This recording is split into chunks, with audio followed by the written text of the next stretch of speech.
Good morning, brothers and sisters. Doug White down here in Alabama. I want to talk about this word here that is called preterism. It's been weaponized, brothers and sisters, by the enemy. Now, full preterism, in my view, which denies the resurrection, in my view, is bad. That's bad. But let's not throw the baby out with the bathwater, because partial preterism is a good thing, in my view. And that's what I am. Preterism, whatever it means, I didn't know what it even meant until uh, I started waking up to all the lies about the end times. So, full preterism is a bad thing. I agree with that. I don't deny the resurrection. I believe that's a bad thing. But partial preterism, all of us, all of God, most everyone I meet, they believe that the death, burial, resurrection of Jesus Christ occurred.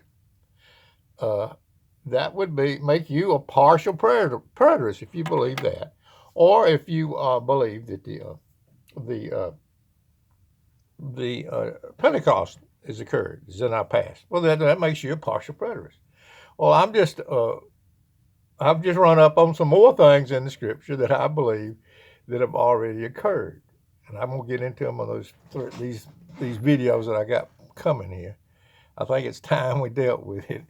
I've tried to avoid it because I don't I don't like a bunch of arguing. But anyway, got my coffee now. I'm doing better. Preterism, full preterism is a bad thing in my view, which denies the resurrection. But partial preterism is a good thing because it can give you the wake up call to what is going on right now, trying to put off in the future all these apocalyptic events that Jesus said this generation, he said that would come upon that generation, brothers and sisters, a past generation. So just a thought on this is a weaponized word, preterism, to scare everybody away from looking into it. Oh, those crazy preterists over there. Oh, those crazy flat earth preterists over there. You say. So preterism has been weaponized to scare everybody out to looking into the truth that most of the book of Revelation, in my view, except for some parts when it's talking about the end of the world at the very end, uh, has already been fulfilled, brothers and sisters. It happened within the first century A.D. I always say first century because I don't want to get get in an argument about that. Just first century, somewhere around 70 A.D. When the temple was destroyed. Now we're the temple, brothers and sisters, his children of the temple. But I just wanted to say, peace and love to everybody out there, even the ones that disagree with me on this. But come on over. The door is open. Nobody's going to say, I told you so. I told you so. But anyway, uh, just want to give a heads up on this word preterism. Ooh, spooky word. But when like I say, I didn't know what it was or meant, or when I first found out about it, I had already changed my mind. I said, "Oh, they've been lying to me about this." And then I found out, "Oh, you're a preterist now." And I found out later that was a dirty word. But really, partial preterism is what you are if you believe that. Let's just take this one thing, Pentecost. If you believe that's happened, you're a partial preterist. It's already been fulfilled. I'm a preterist on a lot of different things. This so-called a Great Commission. I'm a preterist on that. I believe that that's been fulfilled, and we've been told a story about that. Lots of things I believe have already happened, brother sister. Which is just like I say, it's one less thing to worry about. Come on over into the liberty, where there's liberty, brothers and sisters. We're not worried about the mark of the beast over here in my camp. We're not worried about any mark of the beast because nothing else. That's something that happened. I don't know who it was, Nero, or all that stuff that went on back there, but that's in our past, brothers and sisters.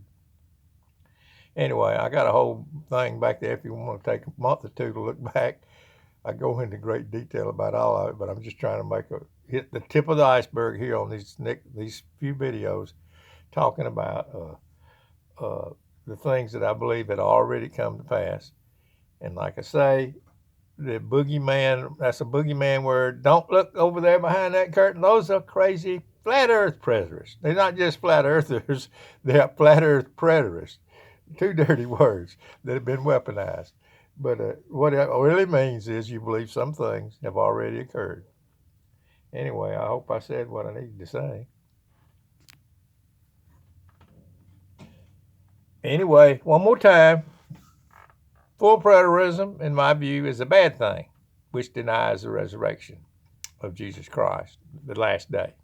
Partial preterism, in my view, is a good thing. And I believe most of God's people, in some fashion or another, are partial preterists. And it has been weaponized by the enemy to scare everybody away from looking into the truth. Hey, maybe we've been lied to, not just about the ground beneath our feet, but about this future great tribulation. Wow. Anyway, I wear my shirts inside out because they're more comfortable that way. Anyway, let me get out of here. I got my coffee, and I'm feeling real good this morning. And anybody got any comments, just put them in the footnotes there. I'll try to get back with everybody. Like I say, nothing to fall out about, because we're not saved by understanding all mysteries. We're saved by the grace of God, brother and sister. The wonderful, rich mercy of God. And if you look over there in that same book that it's profitable, that book is profitable there, brothers and sisters. I'm not saying that we don't look into it. It's not profitable. The Bible says his whole word is profitable. I tell you where it profited me. It profited me when I looked over there and it said, the great multitude that no man could number.